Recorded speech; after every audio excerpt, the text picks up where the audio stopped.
Namuhla ke sicalo lesisha sebukhoti bethu nabo makhelwane bethu labahloniphekile bondwandwe.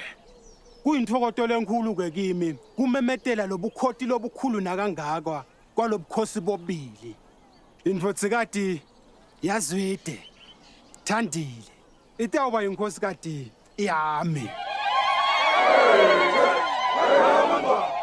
Kanti ngenaku lokunye kuqinisa ubukhoti bethu ngalobukhosi lobubili. Tindlovukati totimbili tihleti phasi takhulumisana tase tiyavumelana ukuthi tsatse wethu hletshiwe utakwenziswa kuNkhosana yakandwandwe.